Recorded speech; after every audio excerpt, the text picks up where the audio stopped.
Paradoks.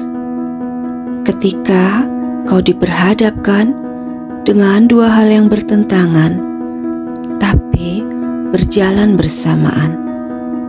Pernahkah kau mengalaminya?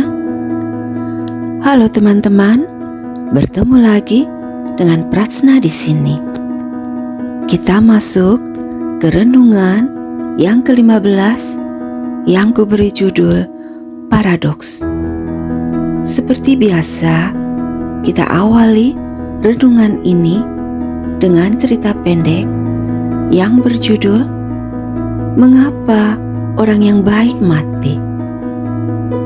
Seorang rohaniawan di pedesaan mengunjungi rumah seorang nenek tua. Sambil minum kopi, ia menjawab beberapa pertanyaan yang diajukan oleh nenek itu. Mengapa Tuhan begitu sering mengirimkan wabah kepada kita? Tanya si nenek. Ya, jawab rohaniawan. Kadang orang menjadi begitu jahat hingga perlu disingkirkan. Maka yang maha baik mengizinkan datangnya wabah.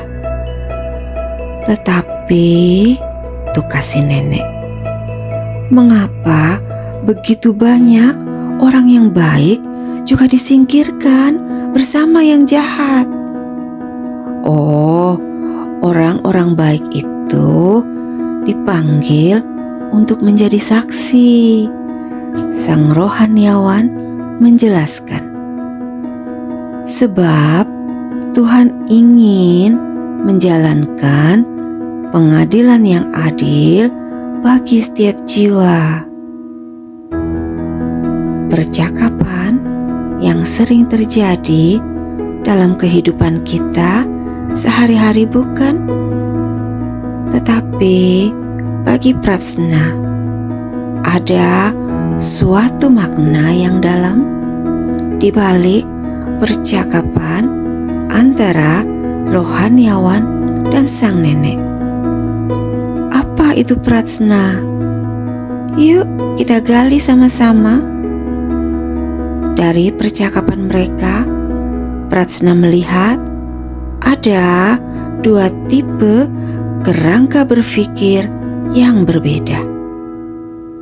Yang pertama adalah si nenek. Si nenek berangkat dari pemikiran berdasarkan konsekuensi logis bahwa 1 tambah 1 sama dengan 2. Kok bisa? Ya, si nenek berpikir kalau Tuhan kirim wabah, berarti Tuhan mau menghukum orang jahat. Disitulah letak pemikiran konsekuensi logis versi si nenek. Dengan sebab akibat yang jelas. Makanya bagi si nenek, kalau orang baik ikut meninggal, itu tidak bisa masuk ke dalam logika berpikir dia. Yaitu seharusnya yang jahat dihukum, yang baik diselamatkan. Kerangka berpikir konsekuensi logis selalu berdasarkan sesuatu yang terukur dan sebab akibat yang jelas. Yang kedua adalah sang rohaniawan. Beliau berangkat dari kerangka berpikir religius dogmatis, yaitu berpikir berdasarkan belief sistemnya. Karena itulah sang rohaniawan berusaha menjawab pertanyaan si nenek serohani mungkin. Yang belum tentu adalah jawaban yang benar. sang rohaniawan berusaha menjawab misteri kehidupan dengan makna spiritual yang dicocokkan. Dan bagi Prajna, itu semua menjadi lucu. Mengapa? Karena dua karakter di atas sama-sama sedang berhadapan dengan keterbatasan realitas. Si nenek terbentur ketika realitas tidak berjalan seperti harapannya, yaitu memiliki penjelasan logis dan linier dengan sebab akibat yang jelas. Sementara sang rohaniawan terbentur realitas yang tidak bisa dijelaskan secara utuh. Maka muncullah konstruksi makna yang bersandar pada tafsir dogma. Menurut Prajna, si nenek dan sang rohaniawan sama-sama belum mengakses kesadaran batin yang terdalam. Mengapa? Karena keduanya sama-sama memaknai realita hidup hanya dari satu sudut pandang saja, yaitu kerangka berpikir mereka masing-masing. Mereka lupa bahwa hidup itu sendiri adalah paradoks. Selalu ada dua sisi yang bertentangan tetapi berjalan bersamaan. Bahkan kadang kita tidak bisa menjelaskan dengan kata-kata atau menemukan jawabannya. Ketika kita menyadari bahwa hidup adalah paradoks itu sendiri, maka kita sedang masuk ke dalam ruang kesadaran. Mengapa? Karena di ruang kesadaran itu kita mengerti bahwa hidup tidak selalu menuntut jawaban.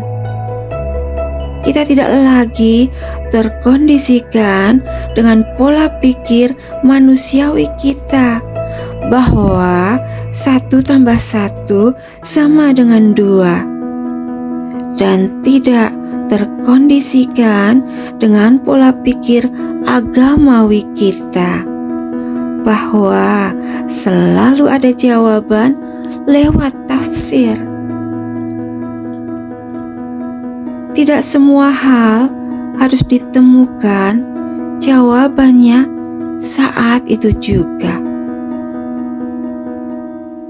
Ada hal-hal yang sampai waktunya kita pulang pun kita nggak tahu jawabannya. Ada hal-hal yang sifatnya paradoks, sehingga yang dibutuhkan bukanlah jawaban, tetapi kesadaran untuk menerima. Lalu, apa gunanya kita mencari jawaban ke dalam diri Prajna? Supaya kita bertumbuh, bukan hanya dari sisi kemampuan berlogika ataupun kemampuan menafsirkan suatu dogma, tetapi di ruang itu kita masuk ke dalam dimensi ilahinya, merasakan hadirnya dalam kedalaman batinmu, di dalam keheninganmu. Saat kau berada di dalam hadirat-Nya, maka kau pun tahu hadirnya saja sudah cukup. Ada hal-hal yang Tuhan izinkan kita tahu jawabannya. Tetapi ada hal-hal yang dibiarkannya menjadi misteri bagi kita. Mengapa? Karena belum tentu kita siap untuk mengetahui semua misteri kehidupan. Di dalam paradoks kehidupanlah kita dibentuk dan tumbuh. Karena disitulah kita belajar melepaskan. Kita belajar mengikhlaskan.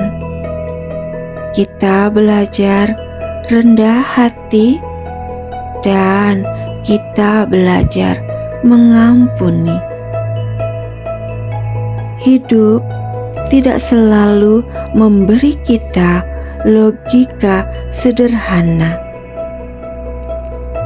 Kadang yang baik menderita, yang jahat bisa tetap hidup. Tuhan Maha Kasih, tetapi penderitaan tetap hadir. Kita doa minta keselamatan, namun kadang justru kita kehilangan yang kita cintai.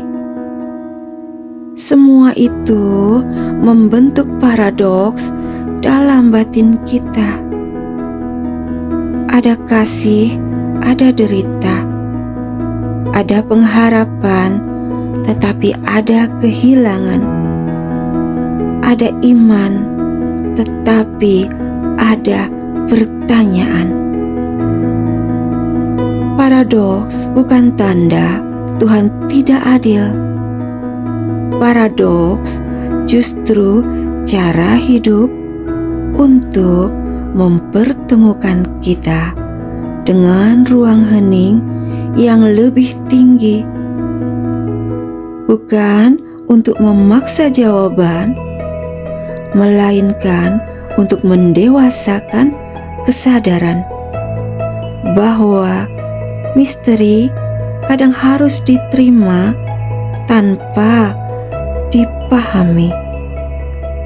Misteri ada untuk membuat kita menyadari bahwa kita terbatas, dan ada yang tidak terbatas yang menciptakan kita.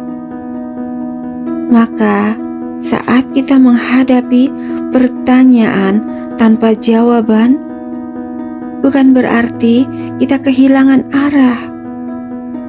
Justru di sanalah Tuhan hadir. Bukan sebagai jawaban, tetapi sebagai kehadiran yang cukup. Keheningan batin, itulah tempat Dia menunggu kita. Oke teman-teman, terima kasih ya sudah berkontemplasi bersama Prasna. See you in the next journey through this channel. Dan jangan lupa like, share, and subscribe. Bye-bye.